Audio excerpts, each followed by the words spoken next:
Le grand débrief avec Van Barbeau, constructeur de véhicules pour le transport de vos chevaux depuis 1973.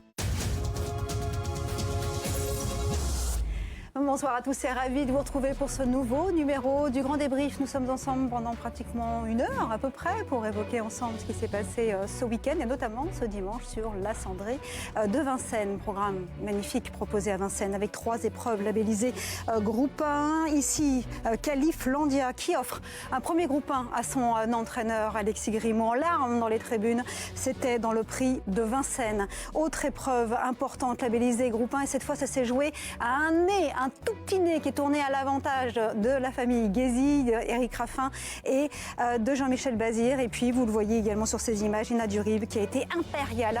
Il a fallu quand même pianoter. Sur notre plateau, Cyril Sevestre, notre invité spécial, c'est le propriétaire d'Idaho de Tillard. On va évidemment parler de son champion et revenir sur le parcours de cet heureux propriétaire. Et nous évoquerons également, en fin d'émission, la sortie du nouveau bouquin de Jean-François Pré, Les tribulations de Monsieur Cheval. Rire et délire à la télé, beaucoup d'anecdotes et notamment ici à côté de son champion Ourasi. Je dis son parce que vous allez comprendre pourquoi. En fin d'émission, c'est vrai qu'il avait une place tout à fait particulière dans le cœur de Jean-François Pré. Et nous allons évoquer tous ces sujets avec nos invités ici sur le plateau, à commencer par Pierre Vercruis, bonsoir. Bonsoir Manuela, bonsoir à tous. Et également Guillaume Luc. Salut Guillaume. Salut Manu, bonjour à tous. Cyril Sevestre, merci d'avoir accepté notre invitation. Bienvenue. Merci, c'est un grand plaisir d'être là avec vous. Bonsoir tout le monde. Et on va revenir évidemment sur votre épopée avec votre champion, avec Idaho de Tillard. On va déjà dans un premier temps évoquer la journée de ce dimanche sur l'hippodrome de Paris-Vincennes. On va démarrer dans l'ordre du programme, si vous le voulez bien, avec le prix de Vincennes, une épreuve qui se déroulait en début de journée aux alentours de 14h30. On va regarder ensemble la phase finale avec Califlandia qui va donc offrir un premier groupe 1 à Alexis Grimaud, son tout jeune entraîneur. D'ailleurs, il est également deuxième puisqu'il est le copropriétaire de Kyriel Devaux.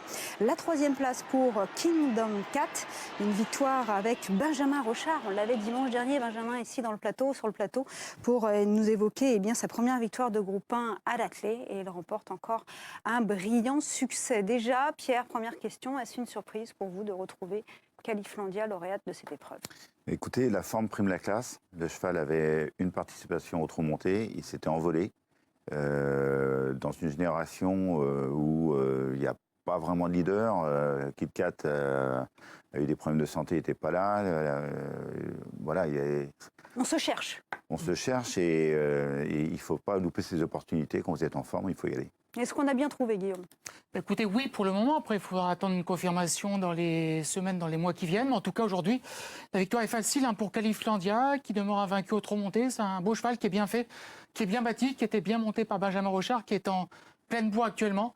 Et la victoire est plaisante aux dépens d'un autre des favoris, Kyriel Devaux, qui est venu bien finir, mais trop tard, puisque la victoire revient à Califlandia. On revient sur la perf de Califlandia, qui part bien. Ça, c'est important déjà dans ces courses-là, parce qu'il y a du monde. Sur les 2007, il faut quand même avoir un peu de maniabilité. Ça peut se jouer là-dessus, Pierre? Absolument. Dans tous les groupes 1, c'est absolument primordial de ne pas perdre de terrain à aucun moment du parcours. Et comme l'a dit certains drivers et jockeys cet après-midi, dans les groupes 1, il ne faut pas être loin de la tête. Et il a été là tout le temps. Il a mis une vraie accélération à l'intersection des pistes et il a été jusqu'au poteau. Un uppercut. Il a une bonne course aussi. Kingdom Cat a fait du train, il était dans son sillage. Et à l'intersection des pistes, il est sorti, il a bien fait et ça est allé quérir ce premier groupe 1. Belle victoire pour un cheval qui est bien fait, qui est bâti pour porter l'homme. Il vous a plu. J'ai l'impression que le physique vous a tapé dans l'œil. C'est un beau cheval, depuis tout à l'heure. Qui est fait pour aller monter. Oui, il aime beaucoup. Là, franchement, physiquement, c'est son ça fait truc. 2 coups qui parlent du physique, on a compris. Vous l'aviez également, non pas trouvé beau, mais vraiment performant et percutant le jour de ses débuts. Oui, j'étais là justement le jour de ses débuts, il m'avait tapé dans l'œil quand même, pas qu'à moi bien sûr, mais on voit aujourd'hui que la confirmation, là c'était dans un groupe 1, tout autre chose. Et... Évident, c'est quand même une vraie marche. Oui, c'est une marche importante, mais bon, l'entraîneur devait savoir quand même où il en était. Visiblement. Et comme l'a dit Pierre à juste titre, la forme prime la classe. L'entourage a bien fait Vous de ne tenter pensez pas le coup. que c'était avant le coup, peut-être aussi la classe tout simplement qui a parlé aujourd'hui? Non, Ouais, mais mais hors forme, vous n'allez pas y arriver, Manuela. Oui, mais bon, vous êtes marrant, c'est un peu... Non, c'est pas marrant du tout. Non, vous n'êtes pas marrant, c'est bon, alors vous n'êtes pas drôle. Mais c'est quand même péjoratif de dire la forme prime la classe. Ça veut dire que votre cheval Oui, mais la n'est pas réussite, le meilleur. la réussite profite aux ambitieux.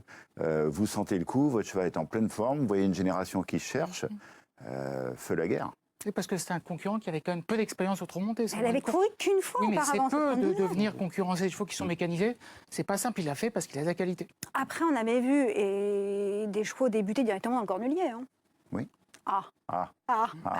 Oui, mais combien gagnent et combien sont disqualifiés et ne sont pas casqués. Ouais. Prenez un exemple parmi tant d'autres. Je peux vous citer des exemples des chevaux qui ont débuté montés, cornuliers, qui ont fini dans la pampa sibérienne. Oui, bon, revenons s'il vous plaît, avec un peu de sérieux à Califlandia. Quel avenir est-ce que, et il a, le modèle, ça on a compris, mais, Oui. mais en tout cas, la pointure pour devenir le numéro 1 est dans la continuité. Je me tourne vers vous, Écoutez, parce que vous avez... a priori, oui. Moi, j'ai entendu parler d'entraîneur qui disait que le cheval n'était pas tout à fait arrivé. Il en fait un cheval d'avenir, donc il n'y a pas de raison que ça continue pas comme ça. On va parler également de son dauphin. Oui. Ah, c'est une histoire de famille. Hein. Oui, Kyriel Desvaux, qui est entraîné par le beau-frère d'Alexis Grimaud, Charles Moitié, et du coup, c'est un succès familial. Et puis le jockey du gagnant est également propriétaire du second. Le jockey Benjamin Rochard. Non, excusez-moi. Non, Guillaume vous- Lenain. Guillaume je crois Lenain. que vous- Oui, Alors, Guillaume Lenain, qui est le jockey de Kyriel Desvaux, Mm. a une il me semble que là, en c'est ce qu'on a vu copropriété tout à l'heure. Et vous savez quoi? On va retrouver un homme très heureux. Bon, on l'imagine, Ah oui. s'il ne l'est pas ce soir. C'est Alexis Grimaud qui est avec nous. Bonsoir Alexis. Bonsoir. Ça va être une sacrée journée pour vous. Bah, c'est incroyable, inespéré. Il n'y a pas de mots. Vous étiez confiant quand même avant le coup? Pas forcément. C'était pas son objectif premier. C'était quand même un cheval un petit peu vert qui n'a pas couru beaucoup. Avant aujourd'hui, il avait couru que 9 fois. Du coup, peu d'expérience, encore moins à ce niveau-là. Du coup, je voulais vraiment prendre la température et surtout qu'il prenne du métier à ce niveau-là parce que je le pense à bon niveau et il fallait qu'il prenne du métier. Du coup, je voulais qu'il court cette course-là pour en courir d'autres ensuite à haut niveau et qu'il prenne de l'expérience. Et pourtant, Benjamin Rochard l'a montré offensif. Hein. Ouais, c'est un cheval qui aime bien être sur son rail, être sur son allure, sur son train, et il faut le monter pour lui, pas contre lui. Sinon, il peut vite bourrer, tirer un petit peu et le contrarier et fausser toute sa course, toute la course. Vous pensez qu'après, il a encore un peu de marge, justement, de par l'expérience qui lui manquait avant le coup? Bah, c'est un cheval qui n'a pas besoin de poids normalement, qui est assez simple à trotter. Du coup, il est quand même ferré aujourd'hui. Pas mal de réglages ont été faits pour le mettre au monté. C'est pas naturel pour lui à 3 ans. Ce sera, je pense, plus naturel pour lui plus tard, à 4-5 ans. C'est pour ça qu'aujourd'hui, c'était pas forcément un objectif, le prix de Vincennes. Dans ma tête, c'était plus un cheval de président qu'un cheval de prix de Vincennes. Ouais, c'est du gros boulot de fait derrière tout cela, on l'entend également. Alexis, ça fait 5 ans que vous êtes installé. Vous réalisez de ce que vous venez de faire aujourd'hui? 1-2, vous êtes copropriétaire également de Kyriel. Ouais, c'est incroyable. C'est vraiment le mot, c'est incroyable. 2018, avec Charlet, mon ami qui est devenu beau-frère, on s'est installé sur le même site et l'ascension a été bonne directement. Une année 2020 incroyable tous les deux. On a été placés du Saint-Léger avec des trotteurs, avec nos 2 juments respectives, Eralandia et Pinacélis. C'est un peu parti de ça. On travaillait tous les deux, on les attelait en plein hiver.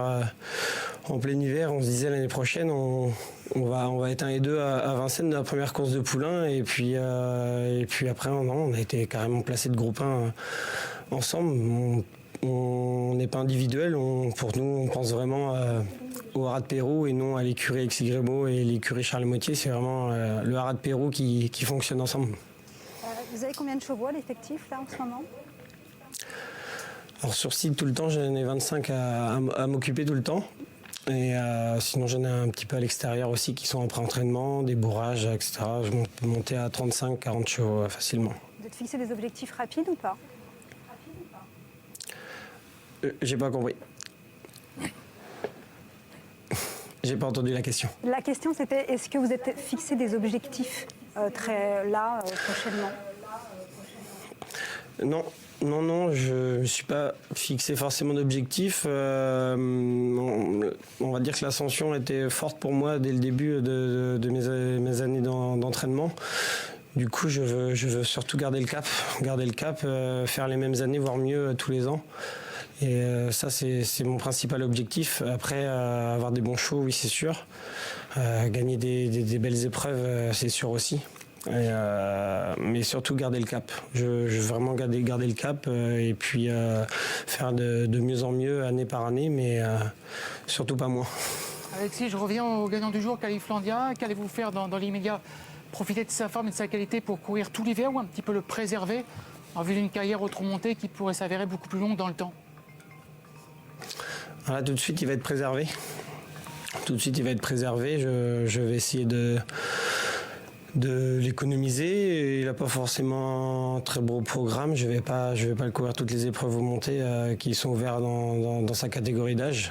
Je vais le garder un petit peu en vacances. Et puis après, on va essayer de le refaçonner pour courir le président et avec une chance, j'espère. Bon, rendez-vous est pris alors. Merci beaucoup Alexis et encore un très grand bravo pour ce magnifique couplé, on va dire, jumelé, familial aujourd'hui dans ce groupe 1. Noël devrait bien se passer en famille. Oui, je pense que bonne fête d'ailleurs, bonne fête de fin d'année. D'ailleurs, j'étais mal polie, je n'ai même pas souhaité bonne fête. On sent beaucoup de sérénité, beaucoup de sérieux quand même calme. Derrière tout cela. Très calme. Ouais. Un gars qui a la tête sur les épaules. On va évoquer une nouvelle compétition de groupe 1. Vous voulez rajouter quelque chose? Non, juste un mot, j'ai toujours un truc à rajouter. rajouter. Sur 16 partants, 10 ont été disqualifiés. C'est une course qui était sélective. La section s'est faite par l'arrière. Ils n'ont fini qu'à 6. Et encore, les autres sont jeunes. Loin. Oui, mais voilà, c'est pour ça qu'on dit avec Pierre, ça fait des dégâts. On court tôt dans cette promotion. Les leaders disparaissent. En tout cas, aujourd'hui, le plus fort, c'était Califlandia. Allez, on va évoquer notre compétition, toujours labellisée groupe 1. Il s'agit du prix Jacques de Bellouet Cornulier Races Q1, une épreuve. Là, par contre, ça s'est joué au minimum. Vous allez voir la phase finale. Il a fallu batailler ferme en tête avec Jumba de Guez et Eric Raffin. Il y a son extérieur, Jewel Campbell-Fack et Anthony Barrier. Il n'y a rien au passage du poteau. On a côté corde également Jadrieuse de Guez, l'autre Guez, qui va prendre la 3e place. C'est simple, Anthony Barrier a même cru qu'il avait gagné. Et non, c'est bien la corde qui s'impose. Jumba de Guez, regardez ce document, il n'y a rien.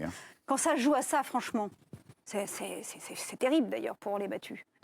Oui, on préfère être battu toujours de 2 longueurs que d'être battu à la photo. Hein. Bon, la perf est magnifique pour Jumba de Guez, Guillaume, qui a été très très dur à l'effet. Pour moi, c'est une surprise. J'allais dire qu'un Bazir en cache un autre, un Guézy en cache un autre, puisque en dedans, le cheval qui est 3e a été l'animateur, qui est allé loin. Je pensais que c'est la meilleure chance de l'écurie. Et pourtant, non. C'est Jumba de Guez qui s'impose, qui avait assez peu de métiers au trop monté et qui va réussir à s'imposer du minimum. Oui, finalement, le métier aujourd'hui n'était pas... Oui, mais elle avait fait une bonne course sur 2100 où elle a été prise de vitesse tout le temps. Et elle était restée en suspension. C'est une jument qui a toujours tendance à partir un petit peu sur sa droite. Et, elle a eu un parcours qui n'était pas évident aujourd'hui. Hein. Non, mais elle était prête. Hein. Oui. Moi, je l'ai vu travailler il y a 3 jours à Grosbois. Jean-Michel s'était fixé cette course comme objectif. Et il a fait son métier d'entraîneur. Elle était fit and well, là. Exact. pour cet engagement et ce groupe 1. Petit mot concernant justement Jumba de Guez avec son propriétaire éleveur qui est avec nous, qui vient de nous rejoindre. Merci également, Monsieur Guézy, de nous rejoindre. Bonjour à vous et bravo. C'est moi qui vous remercie, très content. J'imagine. Vous l'avez vécu comment cette phase finale? Parce que nous, on a souffert devant la télé. Écoutez, d'ailleurs, c'est le prix Jacques de Bellouet, donc Kazir avait beaucoup bagarré avec Jacques de Bellouet, donc très content.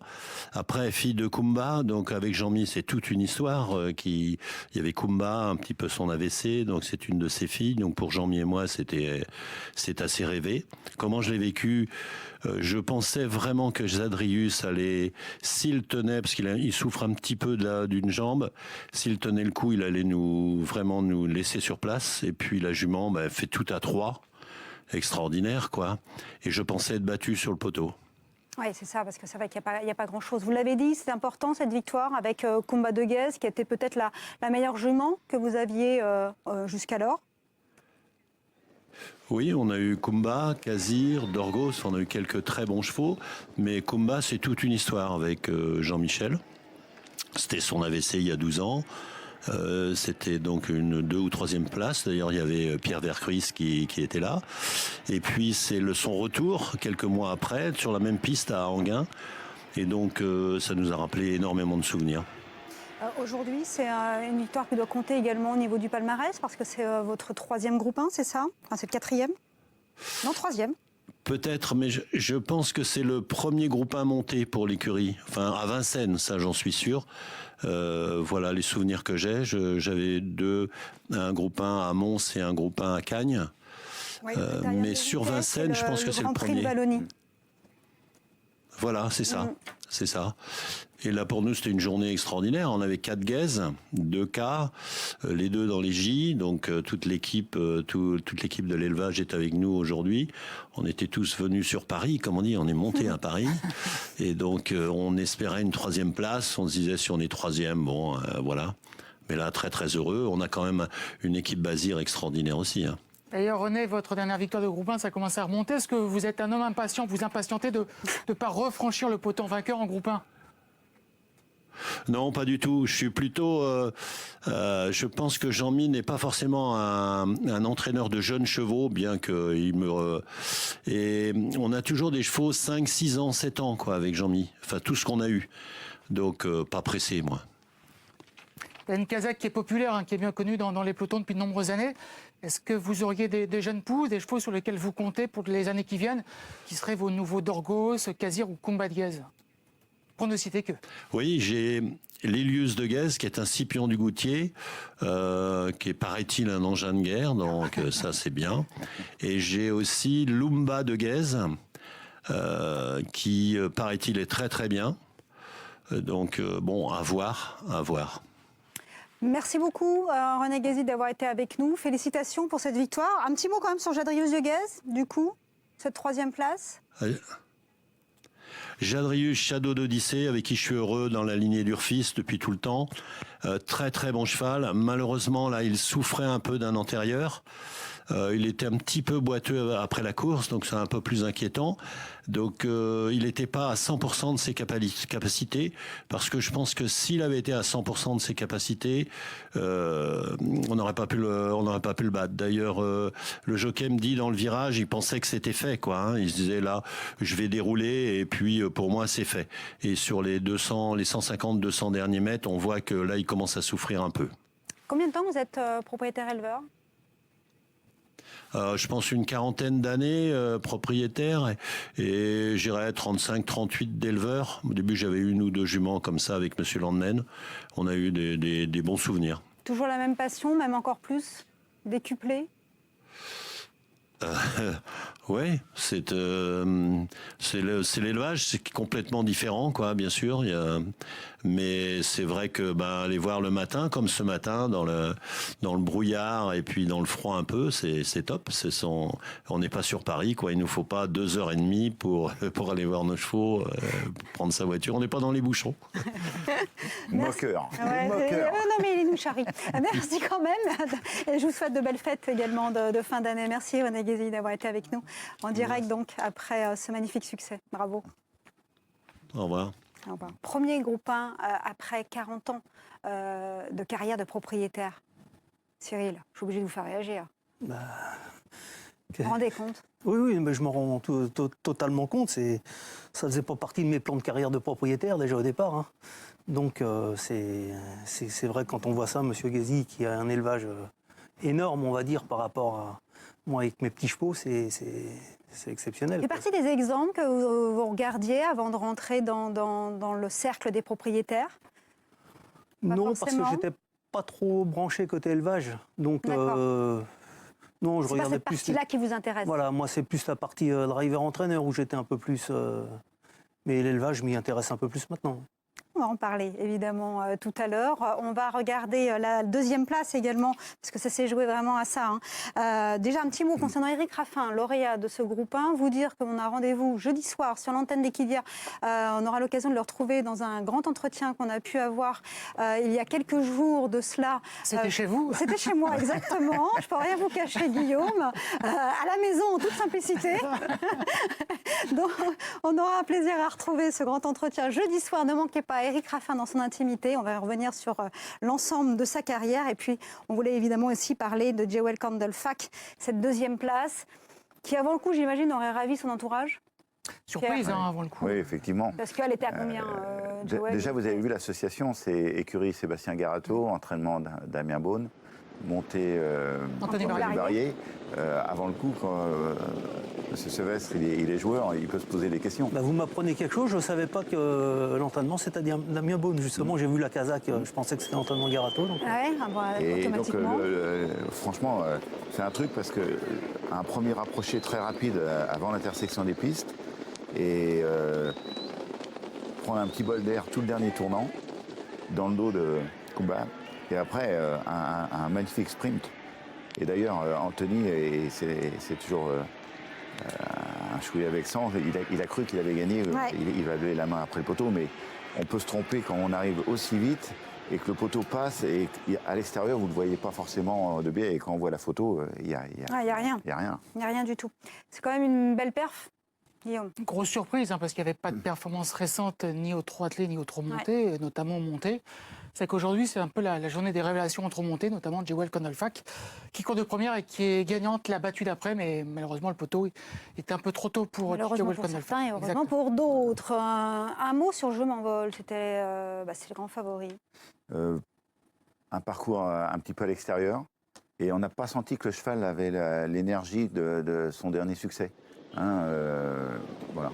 On parlait de leader et jusqu'à présent, c'était le leader incontesté de cette génération. Il avait tout gagné, Je m'envole. Aujourd'hui, il avait tout pour lui, la distance, il était déféré. Il est rentré boiteux, nous a dit après la son course. Ça peut entraîneur expliquer après cette la course. contre-performance. C'est pas le oui, cheval qu'on a si vous connu rentrez boiteux, vous, déjà. dans les mois qui viennent. Il était à 2, il n'avait pas de gaz, pas d'influx et il va coincer dans le tournant final. Ça, Il faut savoir également que cette épreuve a été aussi rapide que la victoire d'Ina Durib. Donc ça veut dire que ça a quand même été une course qui était rondement menée. Et ça peut expliquer Non, mais ce que je veux dire, c'est que si vous êtes moins bien physiquement, eh bien vous êtes systématiquement battu, même si vous êtes le leader de la génération. Si vous rentrez boiteux, franchement. Oui, bah, évidemment. Parce qu'il venait de gagner Ferré. Hein. Oui. Et il s'était promené. Et il s'était baladé. Ça veut dire quoi derrière? Ça veut dire qu'on va peut-être pas le retrouver tout de suite en course. Ça dépendra de la boiterie, vétérinaire, ça dépendra de ce qui va être diagnostiqué. Exactement. En tout cas, c'est vrai qu'il avait fait grosse impression précédemment. Et là... Mais quand vous travaillez avec du vivant, malheureusement, et M. Sevas va vous le dire également, ils ont eu aussi une déception ou deux. Il n'y a rien d'acquis. Hein. Vaut mieux savoir, voir votre cheval rentrer avec un petit bobo, ou se dire peut-être qu'il était dans un jour sans. Quelle est, après une Après, tout dépend le bobo. Ça dépend du bobo, oui. Si c'est un petit grain de sable, on comprend, on aime mieux, mais bon, c'est sûr qu'on aime bien les voir rentrer entiers et en pleine forme. Regardez, Après, il peut y avoir une... L'autre jour, elle a eu une grosse déconvenue, et elle était endoscopée après la course, et elle avait la trachée qui était embuée, donc des fois... C'était trop mauvais pour être exact. Oui, voilà, on est d'accord. Et parfois, on le dit naturellement, trop mauvais pour Exazac, mais c'est malheureusement souvent le cas. On va évoquer notre épreuve de groupe 1, troisième groupe 1 de la journée, et c'est le prix Billy Cornelius RS6 Q2 avec la victoire et l'envolée, même, dirais-je, d'Ina Durib. Ina Durib, cette fois, c'était la favorite peut-être même du prix du Cornulier prochainement. Je vous poserai la question dans quelques instants. Jean-Luc Dersoir, qui a été fort, très fort également durant le parcours. Elle n'était pas évidente, Ina, aujourd'hui, notamment dans les tournants. C'est pas une très, très bonne gauchère. Si vous regardez, elle a une bride qui a été aménagée. Ça veut dire quoi, une bride aménagée? Pop, Eh bien, pop, pop. elle a des œillères. Elle avait une seule œillère qu'on a rabattue du rabattre. côté gauche. Et D'accord, c'est ce gauche. qu'on appelle un Murphy. Ok. Si on vous mettez parce que M. Murphy l'avait inventé. Ok. Et quand vous bouchez la vue de votre cheval, ça l'aide à négocier le tournant parce qu'il reste le plus droit possible. Faites ça bien. N'est-ce pas?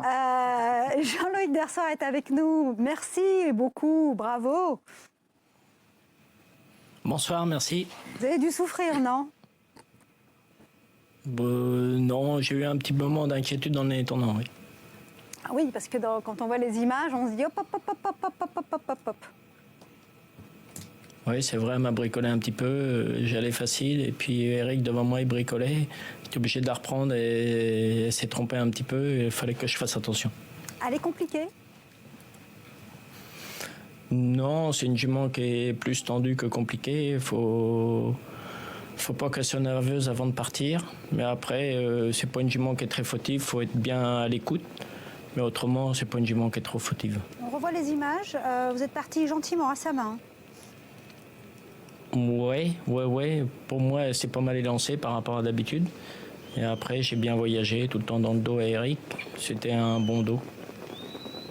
C'était le dos de It's $, Maker, qui faisait partie également des chevaux en vue. Vous aviez le parcours que vous souhaitiez. On voit le tournant, justement. Oui, c'est sûr, oui. Avant la course, j'avais un peu dans l'idée de le suivre, parce que c'est un cheval dur, qui allait me ramener. Et après, j'ai bien voyagé. Après, en entrée ligne droite, elle a bien sprinté et elle a bien fait la différence. Quel est votre secret de longévité, Jean-Loïc? Parce que, je peux le dire, hein, vous êtes actuellement le jockey le plus âgé, si vous me permettez. Le plus confirmé du peloton. Le plus confirmé, c'est vrai que c'est plus joli dit comme ça. Avec un magnifique palmarès. Vous avez 51 ans, je le dis quand même, je ne sais pas si j'avais le droit. Toujours au top Si, niveau. il n'y a pas de problème. Vous êtes toujours au top niveau. Oui, c'est sûr, j'ai des bons choix à monter, c'est ça qui est important. Ina, c'est une super jument, Hirondelle aussi.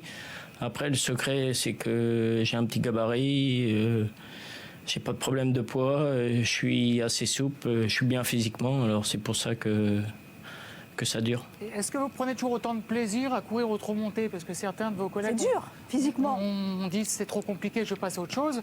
Mais vous continuez. Est-ce que vous avez toujours autant l'agnac, autant de plaisir? Je vais vous dire, oui, c'est dur physiquement, mais quand on a des super juments comme Ina, c'est un bonheur de monter ces chevaux-là. Ça faisait depuis 2007 que vous n'aviez pas brillé au plus haut niveau. Elle doit être importante, celle-ci. Non, j'avais gagné l'année dernière le prix de Normandie, cette année. Non, mais c'était le cornulier en fait qu'on a vu en cornulier. exactement à tout. Ah d'accord, le cornulier, oui. Ouais. Après, le cornulier, il faut avoir les chevaux pour, faut qu'ils soient en forme. C'est tout un éléa de circonstances. Après, oui, c'est sûr. La première chose, il faut avoir les chevaux. Parce qu'elle va être favorite, elle va être favorite du cornulier. Après, il faut voir la grille de départ, mais en tout cas, elle fera partie des favorites. Elle n'est pas souvent déférée des 4. Elle l'est aujourd'hui. Est-ce que vous pensez que ça lui apporte un vrai plus? Oui, ça l'améliore un peu. Joël la protège beaucoup, il a des fers à bon escient. Après, elle sera déférée le jour du cornulier, mais après, on va s'attaquer à des chevaux qui sont plus endurcis que nous. Après, c'est une jument de qualité, elle a le droit de faire l'arrivée, oui, je pense. S'il n'y arrive pas d'ennui d'ici là. Bon, vous ambitionnez faire l'arrivée ou vous allez ambitionner de gagner? Gagner, c'est une grande affaire, mais si la jument elle est en forme, elle a le droit de faire l'arrivée. Après, moi, je ne vais pas dire aujourd'hui qu'elle va gagner le cornulier. De toute façon, ce ne serait pas votre style. Hein. Non, du tout. Messieurs, Non, dernière Joël question. disait que c'était une jument qui était un peu fragile, il fallait vraiment prendre soin, qu'elle était... c'était quelque chose, c'était de l'orfèvrerie, c'était pas facile à gérer au quotidien. Oui, c'est vrai, elle a eu des gros problèmes de genoux, c'est une jument très fragile. Pour l'instant, ça va bien, mais on tend toujours le dos. J'espère que qu'elle va faire comme en ce moment, que ça va durer et que les problèmes ne vont pas arriver tout de suite ou plus du tout. Oui, que ce soit tout ça loin derrière. Merci beaucoup, Voilà. Jean-Loïc Dersoir, d'avoir été avec nous dans le Grand Débrief. Bravo, une nouvelle fois, pour cette jolie Merci. victoire avec Ina. Et puis, déjà, bonne fête et puis rendez-vous dans le Cornulier. Ouais. Voilà. Voilà ce que j'ai à dire. D'accord, merci. Merci beaucoup et félicitations pour ce joli succès. Nous aussi, on a notre Gérald Mossé, Oui, n'est-ce pas? clairement, Voilà, la longévité et puis, l'expérience. et puis Sans les gants. les gants blancs, il faudrait lui en offrir peut-être. La paluche, quoi. Oui. Parce que dans le dernier tournant, c'était quand même pas facile de Non, la parce que maintenir. Jean-Luc, il a quand même tout gagné. Il a été étrier C'est d'or. l'un des plus titrés, l'un des jockeys les plus titrés que Donc, nous avons en France. oui, absolument. Vous voulez rajouter quelque chose? Non. C'est une discipline qui vous parle, le trot monté? Oui, davantage, parce que mon premier cheval n'allait que monter, donc j'ai toujours adoré le monter en plus, et je peux pas dire que j'ai une préférence pour l'attelé par rapport au monté, plutôt l'inverse même. Ah oui? Oui. Faut mettre Idaho au monté? J'ai toujours adoré. On peut pas être partout, mais ça vaudrait le coup d'être vu, je pense. Non! D'être vu. D'être vu? Ah oui? Vous pourriez demander et insister je auprès demanderai de rien du tout. Thierry Il y a une de... carrière à mener. Je peux faire l'intermédiaire si vous voulez. Non, je réponds ça parce qu'on en parle, mais ce serait vraiment un plaisir de voir un jour Idaho avec une selle sur le dos. Oui. Ouais, c'est vraiment une discipline Mais pour l'instant, que vous aimez et c'est pour pouvoir dire ça. Ah oui, je suis aussi admirateur quand c'est le prix du Cornulier que quand c'est le... Ah oui, vous vibrez le prix autant d'Amérique. pour un Ah oui, Cornulier tout ou à fait. un prix d'Amérique? Oui. C'est des courses sans concession, hein, le Cornulier et le Prix d'Amérique. Et donc, je peux très bien comprendre l'amour qu'on peut avoir pour ce genre d'épreuve, parce que les cavaliers donnent tout ce qu'ils ont, les chevaux également, et c'est aussi passionnant. Question, et après on part en publicité et rapidement. Si je vous dis, vous préférez gagner quoi, le Cornulier ou le Prix d'Amérique là? Non, deux je vais montés vous dire de le prix d'Amérique quand même. Ok, quand même, allez tout de Dans suite. l'espoir de pouvoir faire un doublé après. Oh, joli. On sent le métier. Hein. Page de publicité, on évoquera évidemment Idaho Thiers dans quelques instants. Avec vous, heureux propriétaire donc de ce véritable champion.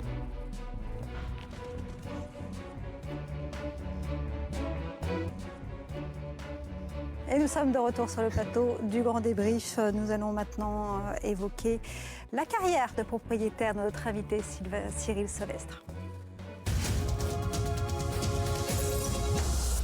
Je suis perturbée, je vous appelle Sylvain. C'est pas très grave. Ah, si, quand même.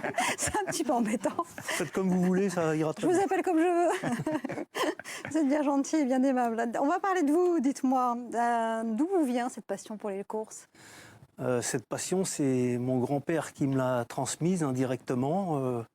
J'avais l'habitude de le voir tous les jours avec son Paris-Turf sur sa table de cuisine à étudier ses courses. Et le virus m'a pris. Je m'y suis mis un petit peu à regarder avec lui petit à petit. Et puis, de fil en aiguille, j'en suis là aujourd'hui. Et de passer, parce que vous êtes du coup joueur, Oui. turfiste, Oui. et de passer de turfiste à propriétaire, comment s'est opérée cette petite transition? C'est un rêve que j'ai toujours eu depuis gamin, même depuis que je suis à m'intéresser aux courses, d'avoir un cheval un jour que je pensais même pas réaliser. Et c'était le rêve de mon grand-père aussi, qu'il n'a lui jamais réalisé. D'accord. Et donc voilà, moi j'ai franchi le pas. Il fallait se lancer, je me suis lancé et voilà. Vous n'êtes rien à voir au niveau de votre profession? Vous faites quoi exactement dans la vie? Non, moi je suis maçon. Moi. D'accord. Oui, Donc, une fois que vous aviez la possibilité d'avoir un cheval, vous franchissez le cap, pas facile. On est en 92, c'est ça, votre premier cheval? Ah non. 2012? Oui, c'est bien plus récent. 2012, Oui, pardon. 2012, ça doit être quelque chose comme ça. 2012 ou 2013. Oui. Non, 2012. 2012 peut-être. Et vous franchissez ce cap, le choix des couleurs, comment ça se passe? Alors le choix des couleurs, ça s'est fait en famille, avec ma femme et mes enfants. J'ai posé des photos sur la table. On en est arrivé à choisir la couleur, et puis après le modèle. Et on était 3 contre 1 pour les couleurs qu'on a aujourd'hui, donc on a choisi celle-ci. Donc c'est une aventure familiale, vous avez emmené Oui. tout le monde avec vous? Ah oui, toute la famille est bercée dedans maintenant. Et... On sent l'artisan qui est habitué à faire des devis. Hein. peut-être. On s'installe, on montre les photos. Non, on veut faire plaisir à tout le monde et que tout le monde soit impliqué, donc voilà, on procède d'une manière ou d'une autre. Alors votre premier cheval, c'est Vinci Piergi, Oui. et ça se passe bien? Très compliqué au départ. Il a une carrière formidable, mais on a eu beaucoup de mal au départ. Il y a eu des blessures, le cheval n'allait pas du tout atteler. Et il était même question d'arrêter à un certain moment. Et Loïc Abrivard m'a dit un jour, je vais l'essayer monter cette semaine, et puis si ça va pas, bah... Et dès que l'apprenti est descendu dessus, il a dit à son apprenti, là on a un bon cheval. Et ça a démarré comme ça. Ça a démarré après. Vous vouliez Alors, votre intervenir. exemple est intéressant pour interpeller d'autres futurs propriétaires. Donc, vous n'êtes pas du sérail. Et comment vous faites pour franchir le cap, aller voir un entraîneur, dire voilà, j'ai un budget, investissons ensemble, on y va. Comment vous le choisissez et comment vous faites ce premier pas en fait? Bah, étant turfi, j'avais l'habitude de traîner sur les hippodromes d'une part, et puis de regarder à la télé tout ça. Et j'aimais bien la personnalité de Mathieu Abrivard, sans le connaître, à voir comme ça. Et je me suis dit, déjà au moins 3 ans à l'avance, si j'achète un cheval un jour, ce sera chez Mathieu Abrivard. C'est parti comme ça. J'ai franchi le pas, j'ai téléphoné, puis on s'est rencontrés, puis on a été accueillis formidablement dès le départ en plus, donc tout a roulé, quoi. Donc ça, c'est un cheval clé en main. Oui, qu'on a acheté aux ventes qui était déjà qualifié. Et par contre, pour l'histoire et la voix d'Idaho, comment ça s'est joué avec Alors Thierry? Idaho, c'est un petit peu différent. J'ai été rencontrer Thierry Duval d'Estaing à Vincennes en lui disant que j'aimerais bien avoir un cheval chez lui, voir si c'était possible, s'il avait de la place d'une part.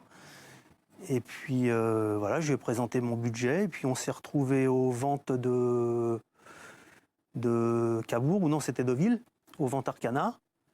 Je lui avais dit que... Vous aviez un budget max, c'est ça? Oui, et que je voulais lui laisser faire le choix, lui me proposer quelque chose. Et C'était des yearlings, vente de vente de yearling. Il avait noté 4 ou 5 chevaux pour moi sur le truc, et il n'y a rien qui s'est fait ce jour-là. Et vous repartez sans rien. On repart sans rien, et suite à ça, il me dit, bah, je vais aller faire un tour chez Madame Chaugnon pour voir si je vois quelque chose. Ok. L'éleveur, du coup? Et du coup, il est revenu en ayant vu Idaho, et je l'ai tout de suite senti emballé sur ce qu'il avait vu, et il a été le chercher à Caen. Aux ventes, hein? Aux ventes, alors qu'il y va en principe pas trop. D'accord. C'est extraordinaire parce que si la première fois il trouve quelque chose, vous n'avez jamais Idaho en fait. Mais oui, c'est ce que C'est je incroyable, dis en aux fait. gens à qui Ouais. on en discute. Je pense qu'Idaho, il est pas à moi, c'est certain, et sans doute pas chez Thierry Duval d'Estaing. C'était écrit que vous y Je alliez. pense, hein, ouais. je pense que l'histoire C'est est bien. comme ça. Hein. D'ailleurs, c'est pas facile, j'aimerais qu'on en parle avec Pierre, c'est pas facile quand on a un mandat d'un propriétaire d'acheter un cheval aux ventes et de repartir bredouille. Ça doit pas Oui, être mais facile non ça plus quand prouve- on est Ça pro. prouve l'honnêteté du Bien sûr. professionnel. C'est de dire, voilà, on a tel budget, pour tel budget, on ne peut pas s'offrir ce papier. Et puis en dessous, non, ça ne me convient pas. C'est tout à l'honneur Bien sûr. du professionnel qui, justement, n'envoie pas Oui, mais tout à fait. n'importe où. Et je voudrais juste te dire une chose, c'est qu'il devait être particulièrement beau, Yearling, parce qu'il a fait le top price à Caen. Oui. Oui. Combien? Et- 26. non 27 000. 27 000 Et, euros? oui, et à l'époque, à Caen, c'était Oui, c'était de d'argent. l'argent. Hein. Oui. Donc, Du coup, c'est pour ça que vous associez avec Thierry? Le budget, Oui, ça parce que rentre moi, à la pas? base, j'ai pas le budget, donc il remet lui au bout le complément, et puis Et alors après, qu'est-ce qui se passe? Parce que c'est pas le tout, mais vous avez votre cheval. bah, il se passe qu'il fait comme tous les autres, il part à l'entraînement. Au Vous doutez débourrage et pas puis à quand l'entraînement. Thierry vous dit 27 000 euros, vous doutez pas, vous y allez? Vous faites confiance? Ah oui, de toute façon, j'avais Total. décidé d'avoir un cheval chez lui. Je suis pas quelqu'un qui recule comme ça, c'était décidé, voilà, on est parti. Hein.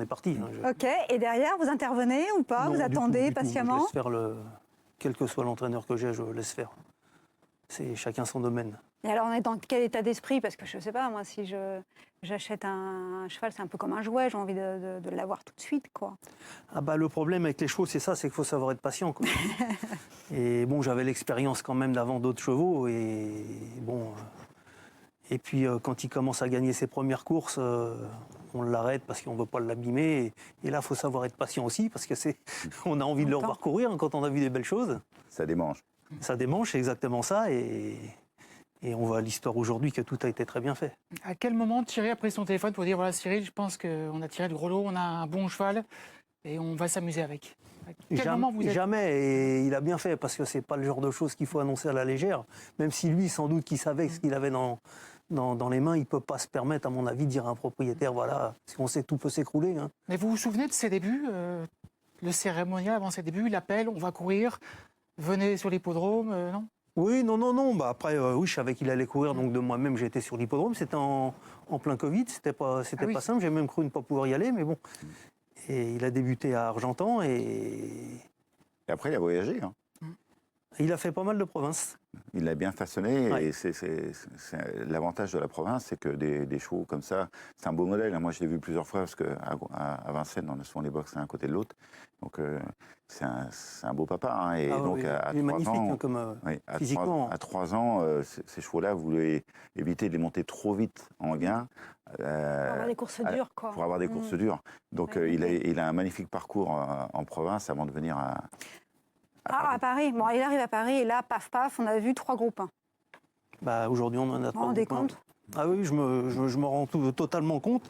C'est un peu une histoire de fou, mais c'est comme ça. C'est le destin qui a voulu que... Et derrière, vous avez aussi, parce qu'il y a un peu les montagnes russes, quand on touche un crack comme cela, il y a l'histoire dans le Prix d'Amérique. Pardon? Je dis, c'est un peu les montagnes russes avec des cracks comme cela, Oui, parce qu'il y a le Prix d'Amérique. oui, ça fait partie des projets, oui. Comment vous avez vécu le dernier hiver pour Idaho? Assez sereinement, parce qu'avec Idaho, on est serein depuis le départ. Enfin, moi, personnellement, de mon côté, je suis serein depuis le départ. Donc, après, Regardez, savoir qu'on allait courir le Prix d'Amérique, c'est quand même une pression un petit peu... quelque chose d'inconnu. Hein, donc, il était favori ou deuxième favori ou favori? C'était une douche froide pour vous, disons-le clairement. Oui, la journée était complètement compliquée d'ailleurs, parce que fallait être là pour certaines personnes que j'avais invitées, fallait distribuer des casquettes et des écharpes. Je me suis baladé avec un carton de 15 kilos pendant 2 heures à Vincennes, alors que mon cheval était favori du Prix d'Amérique. C'est des choses à pas refaire cette année, parce que c'est... prochain coup, vous ça a amenez été un collègue. compliqué. Ça vous a gâché votre journée? Pardon? Avant même la course, ça vous avait gâché un peu votre journée, toute cette intendance-là? Perturbé quand même. Perturbé. Le cheval aussi, du coup? Non, Mais le non, cheval, je plaisante, non, mais, il n'a c'est- rien ressenti de on tout a- ça. Non, le cheval, bon, moi, c'était un jour sans, je pense. Vous l'avez vécu après comment? Vous êtes remis en question avec Thierry? Non. De toute façon, il a Non, vite non, rectifié le tir. Hein. Oui, le tir, oui, non, mais la valeur du cheval, on la connaissait, hein, ça change rien, hein, mais c'est vrai que ça fait un petit peu mal quand vous êtes favori du Prix d'Amérique et puis que vous finissez pas le parcours, c'est frustrant. C'est important pour vous de transmettre comme ça votre passion avec votre famille, des amis, faire venir du monde aux courses un jour de Prix d'Amérique? Bah, disons que j'aime bien faire plaisir, donc quand il y a des gens qui sont intéressés, ils viennent et puis, bon, à chacun leur tour, on peut pas emmener tout le monde, bien sûr. Et voilà, c'est un plaisir aussi de faire partager.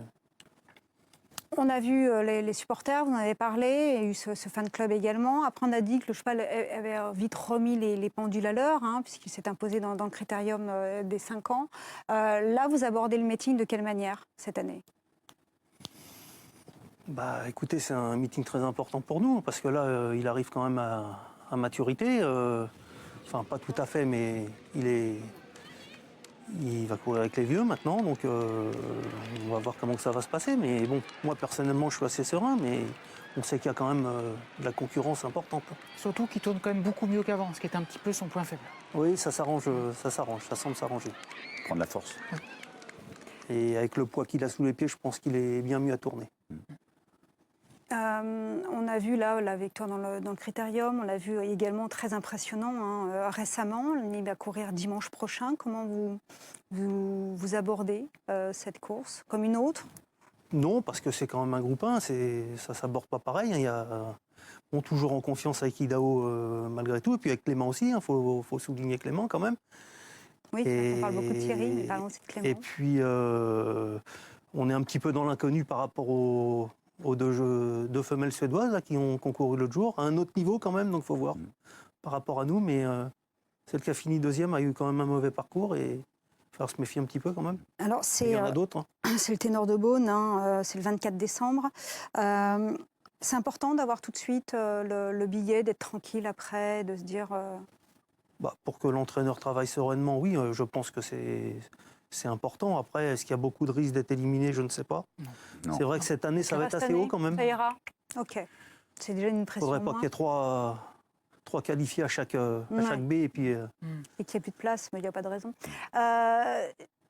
Comment dirais-je, par rapport à cette carrière qu'il a pu mener, vous l'avez syndiqué pour sa carrière d'étalon. Oui, oui, tout à fait. C'était là aussi un choix mûrement réfléchi, c'était une évidence pour vous? Oh, bah, moi, je me suis un petit peu laissé porter quand même, hein, parce que je ne suis pas du tout dans mon domaine. Et puis ça s'est passé comme ça, et c'est très bien comme ça. Vous avez la sensation de vivre un conte de fées?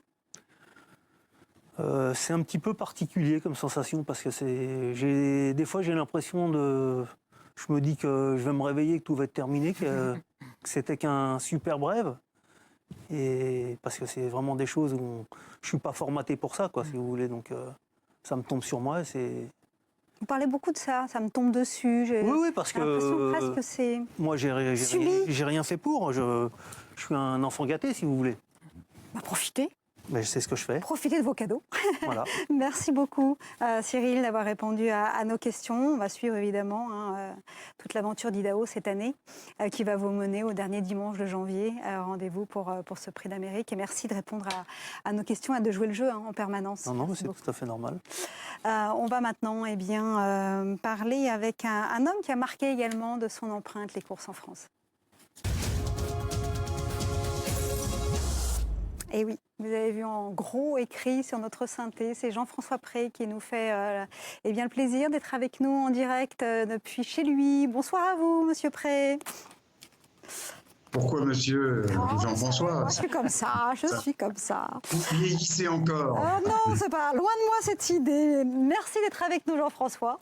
Je rectifie tout de suite. Vous êtes avec nous car vous venez de sortir il y a très peu de temps Les Tribulations de Monsieur Cheval. Donc si vous êtes comme moi, un petit peu en retard dans vos cadeaux de Noël, ou pour vous faire plaisir, n'hésitez pas à vous rendre. D'ailleurs, où est-ce qu'il est disponible, votre bouquin? Un petit peu partout, dans les FNAC, les librairies, comme on dit selon la formule consacrée, les bonnes librairies, mais je pense qu'on le trouve aussi dans les autres.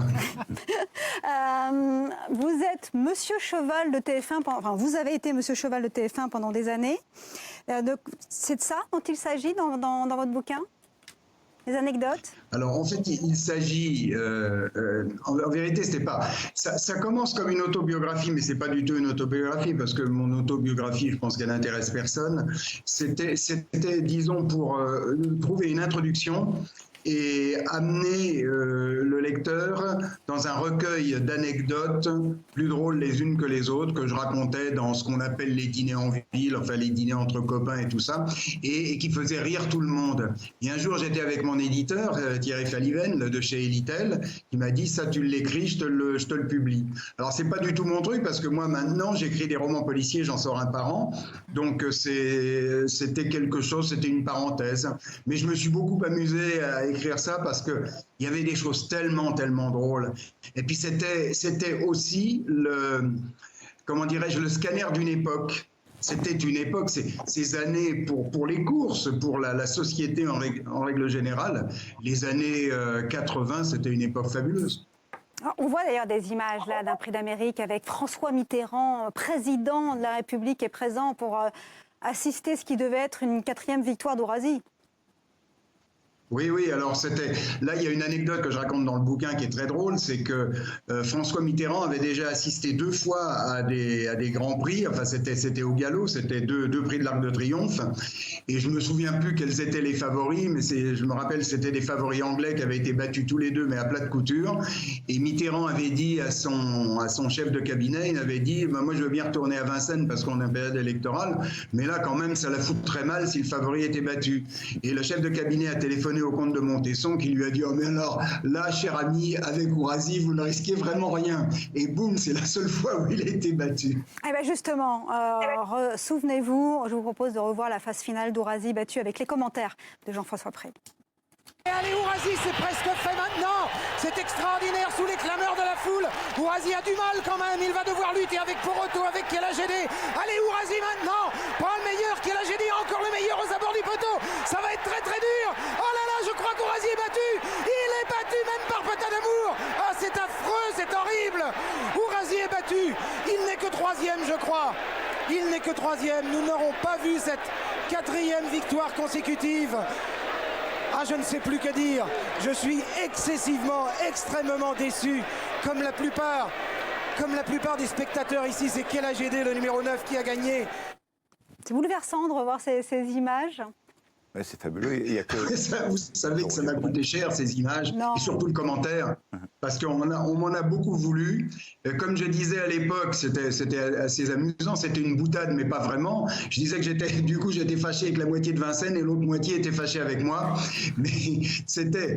Alors, en fait, j'ai expliqué ce commentaire par le fait qu'on a ce jour-là... non, ça c'était en 1989, mais ce jour-là, on a fait une audience canon aussi. On était dans les 6-8 millions de téléspectateurs. Et je veux dire que Ourasi, c'était un phénomène, c'était hors norme. C'est complètement hors norme. On était en dehors du monde des courses. On était dans la rue, dans le monde de la rue, des gens qui ne connaissaient rien au trot, rien aux courses, rien au cheval, mais qui connaissaient Ourasi et qui l'encourageaient et qui voulaient qu'Ourasi gagne son 4e prix d'Amérique. Et moi, je représentais en tant que commentateur sur TF1 la plus grande chaîne publique, la plus grande chaîne privée, la plus grande chaîne d'Europe à l'époque. J'étais obligé d'axer mon commentaire, comme d'ailleurs Léon Zitrone l'avait appris, axer mon commentaire sur le grand favori, sur celui que toute la France attendait.